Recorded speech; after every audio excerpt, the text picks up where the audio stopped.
Welcome, everyone, to another edition of The Association, a weekly podcast put on by yours truly, the host, and we're pleased and welcomed by the one, the only, six-time NBA veteran, former NBA veteran, and, of course, current NBA Senior Counselor for the Players Association, and only one of three former NBA players to hold a doctorate degree.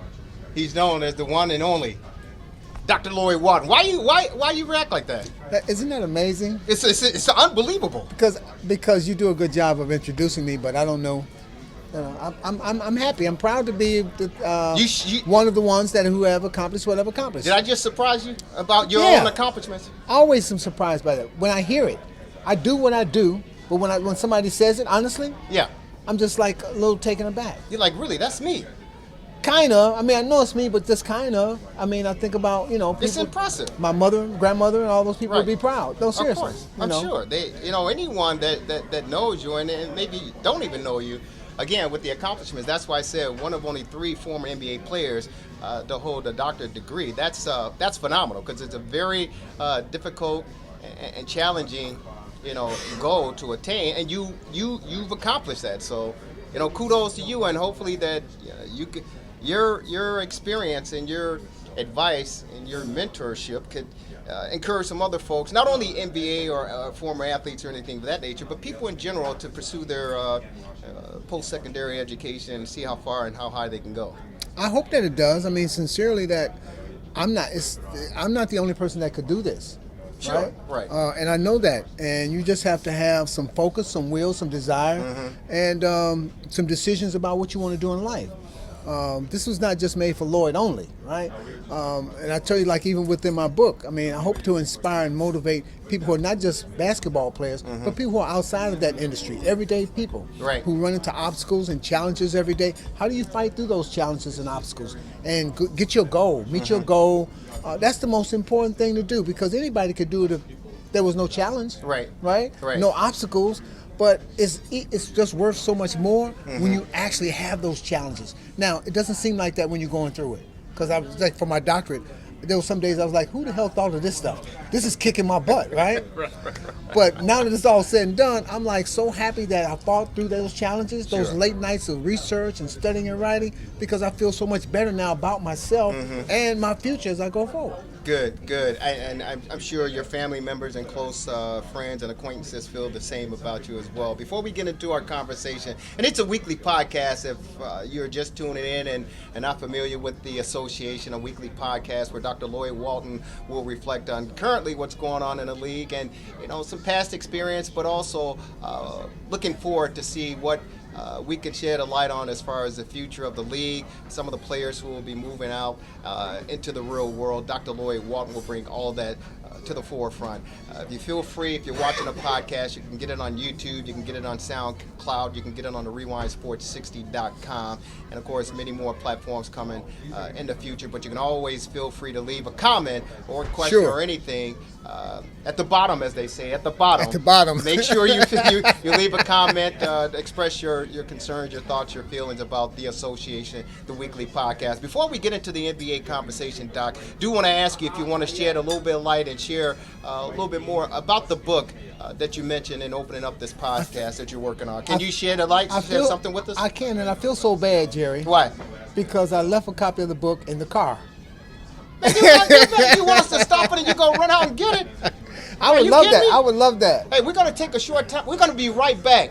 Don't touch any of that. It's going to be like, boom, like Dr. Lloyd Walton. Look, he's got the book here right there, man. Yeah, just hit it again. Yeah, there it is. It's the book. Now, if you can, before we get into our NBA conversation, share with our viewing audience and our listening audience, what this book is all about, man. The First to 40?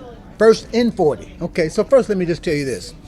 I came up with the title because I was the first male child born in my family in 40 years. That's unbelievable. And if you could see by the picture, this picture was taken in 1941 on my great-grandmother and grandfather's porch on their steps of their home in Tuscaloosa, Alabama. 1941, mind you. And all you see are women. There's one male on there, and that was my great-grandfather. 3 of their kids had passed away. 2 other girls and 1 male child. He lived for 3 months. He passed away, and there was not another male child born in our family for 40 years, and that is me. That's why the unbelievable. book is titled First and 40. First and 40. Yes. That's unbelievable. It really It is. It's a It is. remarkable story. And when will it be, in its completion and available for public, reading? I would like to think by the last week in March. So we're talking about 4 or 5 weeks away. Really? Should be ready. Oh yeah, we've been moving, man. This has been a labor of love, and it's taken a little longer than I even wanted it to. Right. But we're talking about probably the last week of March. Okay. All right, man. I'm excited.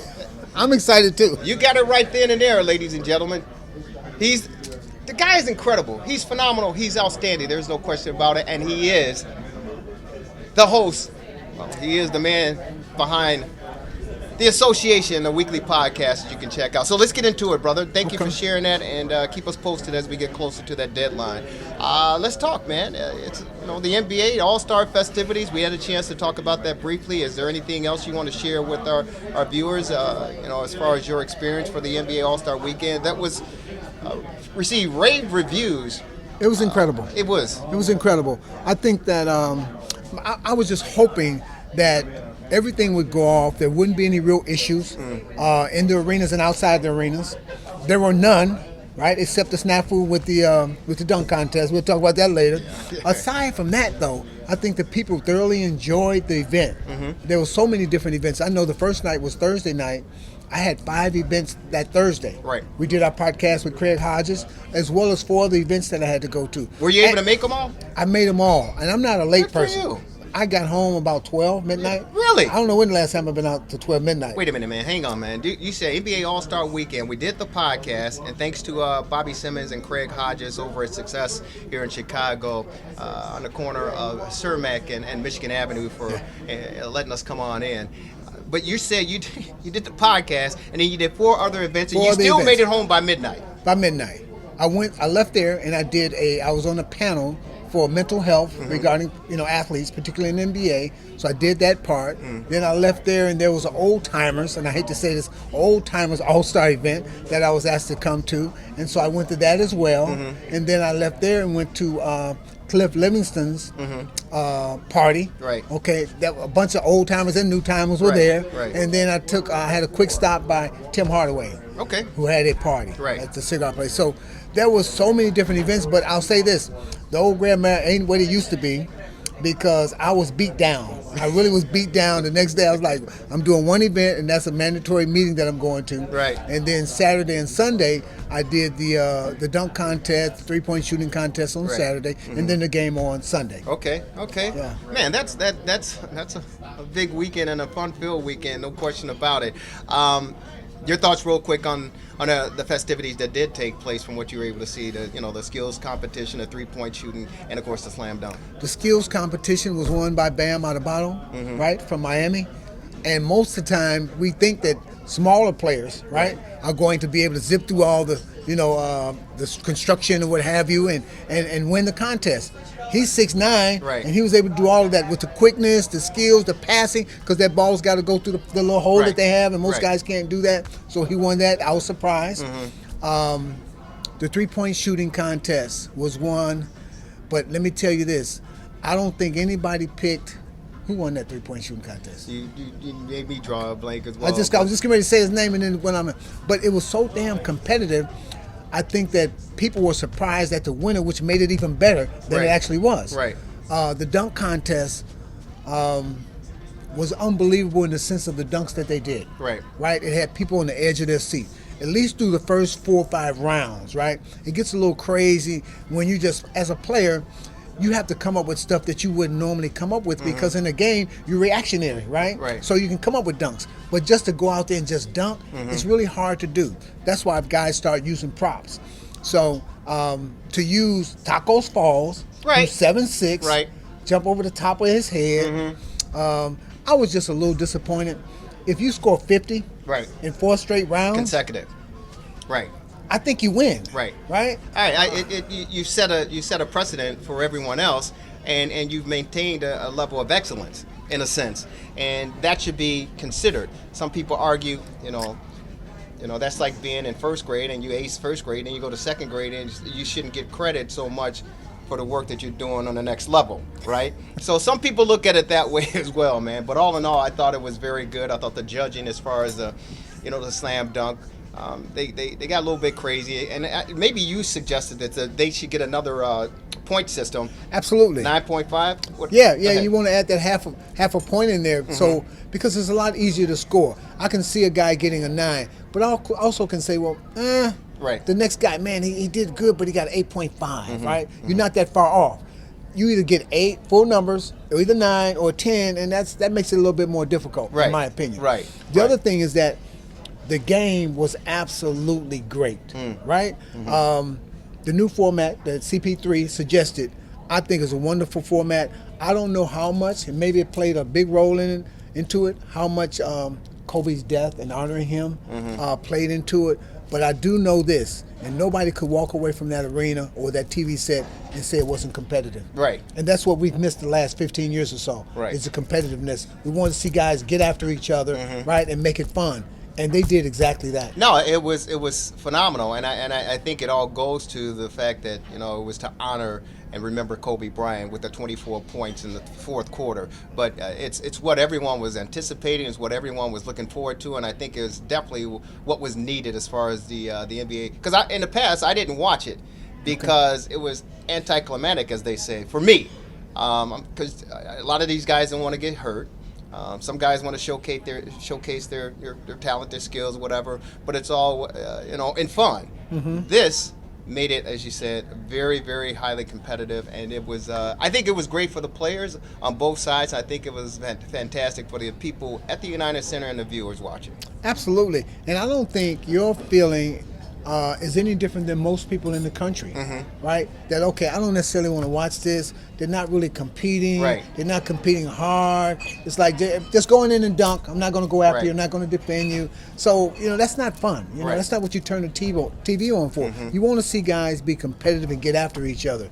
And they did all of that and more with this format. Right, and I hope they keep it in place. Now we fast forward to the second half, or the real part of the NBA season, where teams are starting to jockey for position as far as postseason play is concerned, and our own Chicago Bulls are hovering around the 9th and the 10th spot.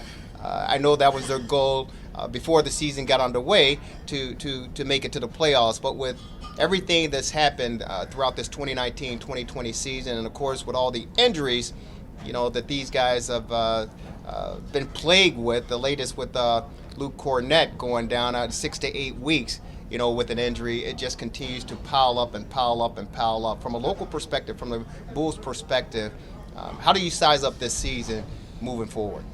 Well, let's just say if I would give it a grade, okay, it would be a C. No, a D plus. Okay. D plus. Okay. Now, something does have to be said for the number of injuries that they've had, right? So I want to take that into consideration.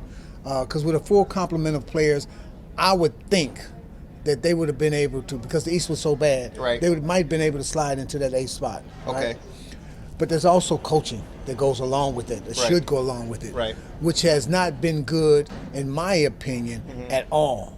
Because when they did have a full complement of players, or when they had almost a complete complement of players, the coaching just was not good enough. It just wasn't good enough. Right. You got to be better than that, man. There's so many games. You think about this year. There were so many games that they were winning for 3 straight quarters, right? Right. You got to find out a way to win in that fourth quarter, man. This is the money quarter. Right. Right? That puts the wins in your column, not the W's. Right. I mean, the W's on the column, right. Not what I'm saying? L's. Not the L's. But they failed miserably in the fourth quarter, time and time again. And to me, it comes down to coaching. You may have a snafu with a player not knowing a play or a missed assignment or what have you, but the overall wins and losses depends on that coach and how he gets you prepared before you get to that point. The injuries it's a part of the game. There's no question about it. I'm a type of guy that looked at injuries as well, because I know some guys are going to get hurt. The wear and tears, the rigors of the game, that's going to happen. But when it starts to accumulate and stack, because this is my perspective, and one thing that I agree with Jerry Krause, the late Jerry Krause, may he rest in peace, is he said that players don't win championships, organizations do. And I use that to say, there are trainers. Everyone has a job to do. Everyone has, work to do. And there's a report card based on everything: players, coaches, front office, and even the training staff. To me, and the Bears went through this situation as well, when you have multiple injuries or mounting injuries that is getting in the way of your season, to me, you have to start to look at that department as well. And again, I understand, injuries happen, but am I too far out there when you talk about, preparation, physically working out and getting yourself together, the diets that they have, the training and all of that, because, or maybe they just bitten by the injury bug. Well, let me say this. I think when you have such a disappointing season as the Chicago Bulls have had this year, right, you have to look at everything. Right. Okay? There's nothing wrong, because evaluations are important. That's how you get better. That's how you get rid of, right. That's how you get rid of things that's not going to benefit you.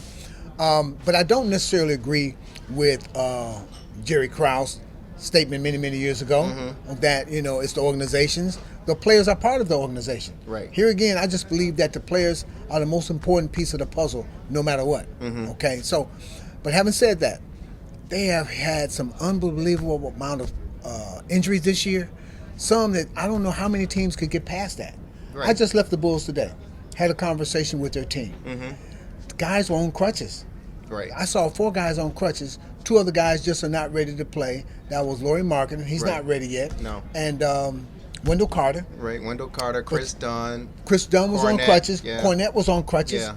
That's a lot, man. That's a lot of manpower. And so one other player wasn't there, and I don't know if it was injury or what have you, but that was the only other player that wasn't there. But they just had a lot of injuries, and it's hard to get continuity and consistency if you don't have all the guys all there all the time to practice and to play in the games. So if I come and practice for 3 or 4 days, then we have a game, but I'm injured and now I can't play in the game. Now I got to come up with somebody else, right? But is that just a sign of, when what's the old cliche, when bad things happen, everything happens or whatever, Murphy's Law? Is that, if anything will go wrong, it will go wrong. Right. I mean, is that Murphy's Law that is saying that, okay, this team is so bad, it's poorly coached, well, let's stack on, piling on and give them some injuries? Because I don't think there's any other team in the league with as many injuries playing as poorly as the Bulls are that, are in this situation. Yeah, but let me say this. All right, think about Philadelphia, okay? Yes. Who've had injuries all year, right, with 2 of their best players, Ben Simmons and Joel Embiid, right? They finally got him back, right? And then Ben Simmons hurts his back. Right. Now he's out indefinitely, right? The next game, Joel Embiid gets hurt, right? He's got the shoulder, right? Right, yeah, exactly, the shoulder. So they lost 2 best players. Right. Chicago hasn't necessarily lost their 2 best players, right? Right. But injuries will affect you no matter what. To players, Lloyd Walton is a good player. Wendell Carter is a good player. Oh, and we forgot to mention Otto Porter. Right, exactly. Right? Yeah. So it's a mass unit. It is. It's part of the game. You just hate to see it happen for the player initially, and then obviously for the team, and then the guy who's got to coach him. He's got to put it together, man. And it takes a lot to be able to put those teams together. Well, some of the critics out there, and there are a lot of anti Jim Boylan supporters regarding the Bulls and the coach. They're saying even with the full unit healthy, they still weren't playing effective basketball. That's the way I feel about it. I would rather see them with a full complement of players for whatever coach is going to be, to give him a fair chance to let's see what he can do so we can evaluate him honestly, right? Rather than him having an injured player here and there. Even though I don't believe that it would have been any better, I would rather see him do this with his full complement of players. You want to have a full roster with everybody ready to go. And if you can't do it, then you just can't do it. But didn't he? Well, he had it for a short period of time. Let's say the first 20, 25, 30 games. Okay. Look who we're talking about. We're talking about Jim Boylan, okay? Right. Who's never been a head coach in the NBA, right? Okay, and I don't use that as I don't fault him for that. No, and I don't want to make an excuse. I'm just saying the facts was he's never been a head coach before. He only had a full complement of players. You said 20, 25 games. I think it was probably even much less than that before guys started getting hurt. So we don't know honestly, but they've gotten rid of other coaches in the past, right? Like Fred Hoiberg, who didn't have a full complement of players as well. Right. So to me, you gotta make do with it. You gotta put makeshift lineups together and go out there and compete. Okay. I don't know if you're going to win, but when I see a player say to himself and to teammates and anybody who's listening, when you're down by 10 and your coach calls a timeout with 13 seconds to go, and he said, "Why the hell would he do that?" Right. And that's not the first time Zach LaVine. You said Zach LaVine? I said Zach LaVine. It's all over the place. ESPN televisions put it out there. We've seen it several times. Of course, I think it was the Miami game where the Bulls were losing. They took Zach LaVine out. Well, Jim Boylan took Zach LaVine out, said he wanted to be a two-way player. And Zach is the man. I didn't agree with that situation, and Zach didn't agree with it either, because the next night or a couple nights later, he goes to Charlotte, busts 49 points. So he was kind of showing Jim Boylan, hey, this is what I do. The other night against OKC, again, and the Bulls played effective basketball, and Zach LaVine, along with Kobe White, brought him back. But Zach LaVine was seen saying, hey, man, I don't know what the F you're talking about. I got 40. Some people alluded that that he was talking to Jim Boylan. Others said no, he was talking to OKC and their team with the trash talk. At any rate, it seems like they're not on the same page when you talk about the star of the team, Zach LaVine, and the head coach in Jim Boylan. Have you seen any of that throughout the course of this season? I will say this: star players, starting players as well, Right. and the coaches. It's not uncommon for them to have some differences and have some issues. That happens all the time. Right. In this case, though, in this instance, I don't think they're on the same page. Right. I just don't believe that. You can't have a player you could tell by their body language, right? In a conversation, the way players come back to the bench and how they're engaged at timeouts and what have you. I don't see players totally engaged, believing what the coach says, one, Right. believing that they can go out and carry it out, number two. Right, I want to be in there, right? My head in there. I want to be all the way in. I want to be right there where the coach knows I'm listening. I want to make sure I get all my assignments. What you see from the Chicago Bulls, the guy standing back, just okay, whatever you say, okay. Right. You can see that, and it's interesting because you and I have been over to the games at the United Center pretty much all season long, and I kind of pay attention to Jim Boylan from the press box area up top, and I don't know if he's just in love with himself and he's in love. Seriously, man. I don't know if he's in love with himself and he's in love with being a head coach of the Chicago Bulls, and he goes home at night and he's like, God, you have blessed me with a dream job. I'm coaching, finally, and I'm coaching, the storybook franchise Chicago Bulls. Because every time he calls a timeout, What's he do? the players are coming off the floor, and he walks. he walks all the way toward the other side, of the key. He does. He does it every single time, He and does. I'm like, it's like he wants the attention to be on him. And I guarantee you, if I ask him that question or anyone else asks him that question, Coach, why do you walk all the way? He's gonna say, you know what? I never realized. I never noticed that I do it. He does it. Jerry. Every single time. And it's like, to me, he's trying to bring attention to himself because he's in love with where he is and what he does. Jerry, I'll just say this. I think actually the next game you need to pose that question to Jim Boylan. Why at timeouts do You want me to get No, kicked? I'm just asking. You want me to get It's just a question. That's all. Yeah. The other thing, though, is but I'll say this, though. Being the head coach Right. in the NBA Right. is intoxicating. There's only 30 jobs. Right. Like Right. that. Right. So I'm not surprised if a guy feels himself, right? And to your point about the attention being on him. Right. Well, I have to think about it when you were saying it because I've noticed it as well. But when you're walking out there, right? Right. The tension is on you. Nobody's around because the players are all the way in Right. and you out there. Right. So And maybe that's the case. I Help don't me know. out here, because you played, man. You played in the league, and you've been a part of the league for a number of years. And there are a lot of coaches out there that can say, hey, you know what? I'm an NBA coach. I get that.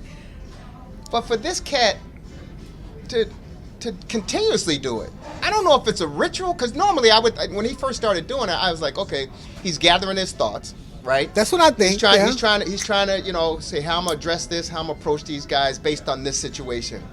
But come on, man, you can't. But I do think of it as two things, twofold. One is the tension, like you said. I do believe some of that exists. The other thing is gathering thoughts, right? Because you're going to go. What he does is walk almost out to the other side, and he comes back and he has a quick, brief meeting with his assistants before he comes in with the players, right? So gathering your thoughts, I could see that because the game is fast paced, a lot of stuff happening. But all the time, Doc. I'm trying to get a man the benefit of the doubt, man. I try to as well. But sometimes, and you said the players, they're like, yeah, man, okay, yeah. Because if we see it, they see it. And to me, if you're real about what you're doing and you're really in tune to what's going on, we've seen coaches slam a clipboard. We've seen a coach take off his jacket and slam it down. We've seen coaches even turn their backs on their players because it's a sign of showing them, hey, you're not even worth it. Those are different tactics, I think, that will get under the skin of a competitor, a competitive athlete, right? Mm-hmm. I think you want your coach to respect your game and respect you doing, regardless of whatever's going on out there. You may be getting your ass kicked by 24. You may be up by 18, but you want to gain the respect of your coach. And if your coach exemplifies that, hey, you know what? I know what you're doing. I know what you're going through. You're trying to work out what we've been working in practice. I think players will show that. But look, when you have a team, the respect. You have a team and you have your coach. Right. The respect has got to be mutual. Right? I didn't say like. I said just respect. Right? I respect you as my coach. Right. The coach respects the player as a professional basketball player. Right? But in terms of being on the same page, that stuff is developed and created in practice in the preseason, right? In training camp. Right. So you go into the season on one accord. We're going to win, and this is the way we're going to win. Right. Somewhere along the line, they missed some steps in this process, in my opinion, right? When you miss these steps and you compound it with injuries, mm-hmm. you get the kind of season that they're having. Okay. You got a novice coach. Right. With a plethora of injuries on his roster. Right. We just went over about 5 or 6 guys who contribute. Right. We're talking about Wendell Carter. Right. Otto Porter. Right. Marketing. Right. These are contributors. Right. Chris Dunn. Right. So it's not like it's guys towards the end of the roster. Mm-hmm. These are guys who play an integral role. Right. That you want on there. Right. And it doesn't help that he is a novice coach. But the respect, you tend to lose respect when coaches make decisions that are beneath them, almost grammar school like, okay? Calling those kind of timeouts, putting a time clock, and I've said this before because I don't understand it, putting a time clock in the locker room for the guys to punch in, having guys run those kinds of sprints during the season. I accept that during training camp. We want to get guys ready for this long season, but there's some things that he's done, made decisions to do that just doesn't make sense for professional basketball players in today's age. Right. They just don't make sense, and you can't win like that. So let me, and obviously it's a reflection of their record in 2019, 2020. Let me ask this question because, there's the post-game presser, right? After the game, and he comes in, and then, the media, we go to the locker room and we talk to the players and we get their, perspective on a win or a loss or whatever. My question is, do players watch or pay attention to the post-game presser with what the coach says? Because, every time we're sitting there talking with him, he's saying, we're developing. We're growing. His famous line is, say it again. Yeah, developing. Developing, and what else? What's the other part? We're working hard, right? Yeah. And we're all of that stuff. And you and I said this, that we thought that Kobe White should have gotten more playing time. Oh, you said that a long time ago. Yeah. I want to jump on the bandwagon because you said that a long time ago. Yeah. Kobe White should be playing more minutes. So go ahead. And now we see that he's at 3-4 consecutive games of 30-plus points or more. The first time it's happened since Michael Jordan's done it. I think it's the first time off the bench. Yeah, rookie off the bench since, I think, 1970, 71. Those numbers are crazy like that. But Kobe White is showing that, because think about it. Look at all the first and second year players around the league who are playing their asses off with their respective teams. And our guy's 7th round overall pick, and he's sitting on the bench. And you Right. talk about we want to develop them and we want to grow. And you said, hey, you can't learn on the bench. You got to can't. get out there. I've never seen a player get better Right. sitting on the bench. Right. Never. Right. Not even in grammar school. Yeah. In high school, you got to be out there in the game. Yeah, and you know what? And I rode down. This is during preseason, and I rode down the elevator with Jerry Riles. Before the regular season started, and the Bulls lost. And I said, "Hey, man, what do you think?" He said, "This team is terrible." Now, this is the chairman, the guy that's running everything. He said, "This team is terrible." I said, "What do you think of Kobe White?" And I said this, and you're like, "No, you're getting a little bit crazy, Jerry." But I said, Well, that was only because you mentioned him in the same breath as Michael Jordan. And I Right. said, not the talent and skill level, but just his enthusiasm and the potential that it seems like he has for this game. And Jerry Riles, he did agree with me. He goes, hey, he's got some potential there that if he developed properly, he's not going to be Michael Jordan. We know that. But there's a rookie with skill sets that he developed, albeit 1 year at North Carolina, that he brings to the NBA, and you want to take it to the next level. And he felt that, Kobe was that guy. Now we're seeing that Kobe White is playing effectively. But I want to get back to the question. Do players pay attention to what the coaches say in the post-game comments? No. Unless a player says something outrageous and it gets back to them. Right? The coach. Yeah, the coach. If he says something outrageous, right, then a player's going to try to find it and hear what he has to say and in what context he says it. Okay. Aside from that, most of the time players ain't thinking about that. They only want to listen to themselves when they say something, right? You come in to interview them in the locker room, they say what they want to say, they'll Right. catch that, right? Right? But aside from that, no. But I would think that everything that happens is almost important to them because you're losing. And when you're losing and you haven't figured it out, like they haven't figured, they right now have lost almost as many games as they've won almost as many games as they've lost. Right? That's what their record's like. Right. 20 and 38, something like Right, that. 20 and 39. Right. So, but I don't think they go directly to the video, to TV, to hear Jim Boylan, unless again he says something outrageous. Now, you're tired of hearing that same old thing about Right. we got to work them, we got to develop them, So I know they're tired of hearing it. Right. So ain't nobody running to try to hear that again, man. Right. They hear his voice. It's almost like a parent with a child, right? That child hears that voice all the time, Right. every day, and at Right. some point in time, they kind of shut it off, right? They don't want to hear it no more, so they Right. shut down from Right. it. And I'm sure those players have shut down from it. I'm sure they have too, but the one thing different regarding this coach talking to his players and a parent talking to their child, I think eventually with the child, even though they may shut the parent down, they might start to hear what the parent is saying and say, you know what, mom and dad, they were right. Yeah, but that's years from now. I don't think these players are going to go. You know No. what? Jim Boylan was right. I don't think that's going to happen. That's not going to happen. That's not what I meant. Okay, that's not the scenario Okay, that I want to clear that up. No, 10 years from now, they're not going to come back and say, Jim Boylan was right. He was a pretty damn good coach. That ain't going to happen, okay? Are you sure? Hey, man, I'm willing to bet the farm on it, okay? I got you, man. This is not going to happen. I got you, man. but they've listened. And when you listen like this, you got to see some results, some positive results at some point in time. Right. Right? Right. And there have been none. Right. I mean, there have been very few and far and in between. The guys have said, well, he said we should do this, and it paid dividends. It ain't happened, man. It just hasn't happened. And I don't know where the breakdown is, between practice, film session, right. and implementing it in the game. Right. I just don't know where it's at. Or does it not make sense when he's doing film session? It may not make sense. Something's wrong. And it may not make sense when you're on the floor and going through stuff. I'm just saying, it may Right. not make sense because there's obviously a breakdown. Right. There's a lack of communication to the point that you don't do it on the floor. Right. And for some reason that exists. I don't know what it is. Now, here's one thing, and it said, I heard a report that, with these late timeouts being called and the team is getting beat or whatever the case may be, it's 10 seconds left in the game, 7 seconds left in the game, and he calls a timeout. Don't say it, Jerry. Don't say it, Jerry. It's a situational opportunity to teach and learn with 7 seconds to go, and your team is down by 24 points. Players don't understand it. Fans don't understand it. But coaches may seem to understand a teaching moment at that time. Oh my God.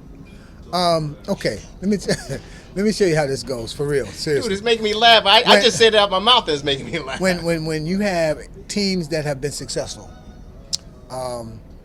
coaches will do that and players will buy into it, okay? Because they know there's a reason and a rationale. He doesn't have a reason. He doesn't have a rationale, okay? It makes no sense. You're not getting anything accomplished because the players haven't bought in. What did you say players whisper? Why the hell is he calling the timeout? Right. That's not a buy-in. Well, it's not a whisper because Zach LaVine, he let the whole world hear. But I'm just saying because situational stuff happens that you really want to say, all right, let's see if we tried this, right? But those are winning teams, and they might have a bad game that night. But coach is saying, okay, it's 15 seconds to go. I want to go over this play that we used before, right? At the end of a quarter, but it's the end of the game. Let's see if we can run this, right? Not only that, let's see if this is the right personnel to run it. So I can understand that. But just to call a timeout to make people upstairs feel like you're really working hard. They know you ain't working hard because you lost all 47 minutes of the damn game. Right? So, I just don't buy it. No, that's the point there. It's because you can't figure out how to come out of the locker room in the third quarter, and like you said, the money quarter, the fourth quarter. You can't figure. And if Zach LaVine ain't going off, come on, man. You're done. And here's the thing, man. No matter what, people have said, fans, just every fan, I ain't gonna watch the game until the fourth quarter. That's the money quarter. They believe that players play harder in the fourth quarter. They're more competitive in the fourth quarter. If that's true, then why aren't your players ready to play and finish the game in the fourth quarter? There's something to be said about that, man. And it's not good what needs to be said. Let me ask you this question. It's the association, our weekly podcast with Dr. Lloyd Walton. If you miss any portion of it, go to YouTube. Definitely go to SoundCloud and you can check us out on our website, therewindsports60.com. Our team salivating when they know they're on the roster that they're going to Chicago or they're playing Chicago. Coaches salivating saying, hey, they're gonna play for 3.5 quarters, but we got this as long as we play our style of ball. I don't think there's any fear about the Bulls and who they are whatsoever. The problem is that in the NBA, sometimes you will find teams who are significantly better, will not play as hard, will take them for granted. And on that type of night, they could easily lose. You'll see the Bulls have been in some of those games down the stretch, but the problem is that people say, man, the Bulls played really well. Well, the team came in, they won 7 in a row, they're in the playoff, they're not going to come in and play hard. It's just human nature. There's very few teams who can carry that on against teams that are much weaker and who are not having a lot of success. So nobody's coming in here saying, man, we got to be careful, man. The Bulls are going to play out. And I'll give you an example. And I think I've said this before. In my first year with the Milwaukee Bucks, Don Nelson took over after we played 13 games. We were 3-10. That's why they fired Larry Costello and made Don Nelson the coach. But he changed the culture on the first day and demanded that we go out and play hard and that we set a tone that you will not come in here and get an easy win. And that's the teams knew it because the first one that we played, and I'll never forget it, was San Antonio against George Gervin and that crew.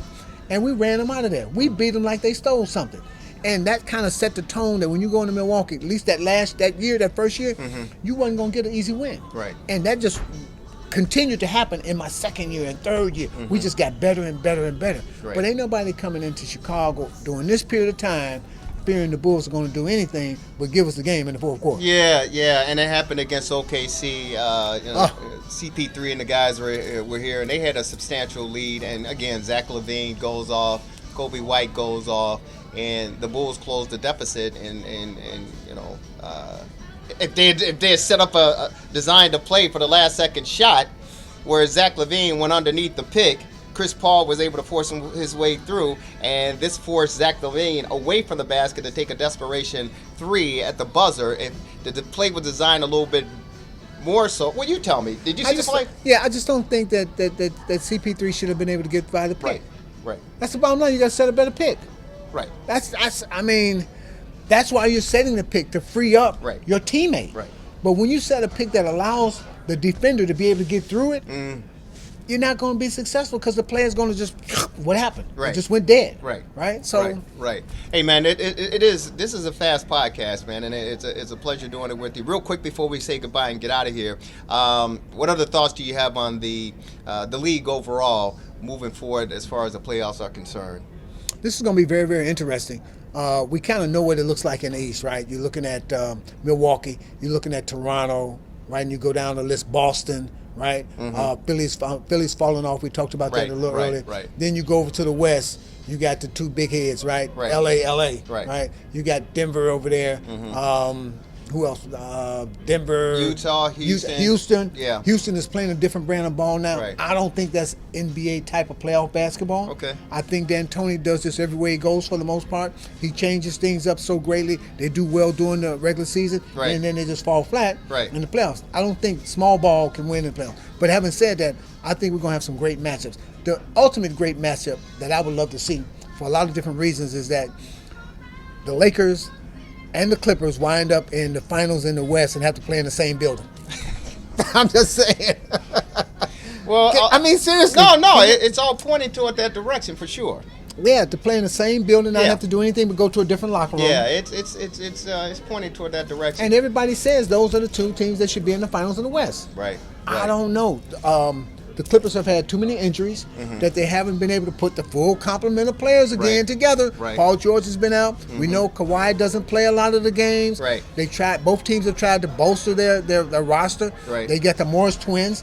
One went to the Lakers and one went to the Clippers. That's awesome. But I think the Lakers are better prepared right now because they've been able to play together all season as opposed to the Clippers, who've missed their main components, have missed a number of games that will affect their continuity. Is that a reflection on the coaching staff? When you miss games? No, I mean, as far as coaching is concerned, at this level, with the type of talent that you have in pursuit of this, this overall talent. Well, I mean, I don't know. You can't predict injuries. You don't know those things are going to happen. Right, but I guess what I'm saying to you is that, we've seen this in the past where and of course that's what happened with Kawhi and why he left San Antonio was because of the injury and he couldn't play through it and all that good stuff. Help me out here because again I'm just a layperson. So it appears that if your guy needs rest, your superstar needs rest, whether the injury is like LeBron James is going to sit out tonight because of a groin injury, right? Yeah. You don't want to overextend any potential serious injury, based on the regular season if you're positioning yourself for postseason play, which leads me to that question. Do you think some of these players or some of these organization franchise we may have a hangnail here, but we want to make sure we get to the postseason play because we know things are going to amp up at that time. And that's why I asked the question, do you think it eventually comes down to coaching once you get to the postseason as far as advancing and potentially trying to win the title? Yeah, but every situation is different. So let's look at the Clippers real quick. So you bring in Kawhi, you bring in Paul George, right? Those are your two mainstays, right? They want to play together. They're playing together. They're both from the California area. The problem is the lack of continuity. Kawhi is not playing back-to-backs. Paul George has been not seriously hurt, but has a bad enough injury where he's been held out almost 20 games this year. Sure. So that continuity is lacking.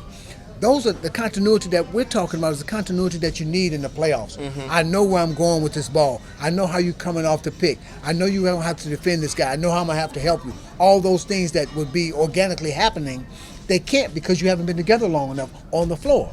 So that concerns me, and nothing that a coach can do if you're not playing and not being able to practice. If you're on the sideline, how are we going to get better? How are you going to know who I am if we aren't out there together? Right. Well, but Doc Rivers, I think a week or two before the All-Star break, maybe a week before All-Star break, said, I finally see this team starting to come together. The cohesiveness of this team starting to come together, and they're now doing the things that we've been coaching them and telling them to do. That's what he said in this post-game press. The message wasn't for you. Okay. It was for the players. Okay. Because I bought into it. Right, you bought into it. Yeah, I know that happening, but that's a good positive message for the players. Yeah. It ain't got nothing to do with the media. Okay. Because they still have not come together, and they're still not winning at the rate, and they still don't have the continuity they have. Even Pat Beverly has now been out probably about 10 games. Right. So how are you gonna have continuity with your starters? You talking about Kawhi, Paul George, and Patrick Beverly not playing. Right. You can't do it. And you just added one of the Morris twins. Right. Come on, man. You got to have guys who know what's going to go on the floor when you call a play and what you expect of them. Okay. And if it was Tim Boylan, he'd call timeout with 10 seconds to go. No. Hey, man, we got to call the timeout. It's fast, brother, and I appreciate your insight, appreciate your knowledge, and appreciate doing this weekly podcast, the association. Again, Dr. Lloyd Walton, only one of 3 former NBA players with a doctorate degree, ladies and gentlemen. Wow. So he knows he's the brains of the outfit. There's no question about it. Again, check us out on YouTube, SoundCloud, the RewindSports60.com. Have a great rest of your day, the rest of the week. Enjoy NBA playoffs coming up around the corner. And don't forget NCAA basketball March Madness. And leave a comment after you watch. There you go. Doc, you're the best, brother. Thank you much. Thank you, man. We'll talk to you guys. And girls. Peace.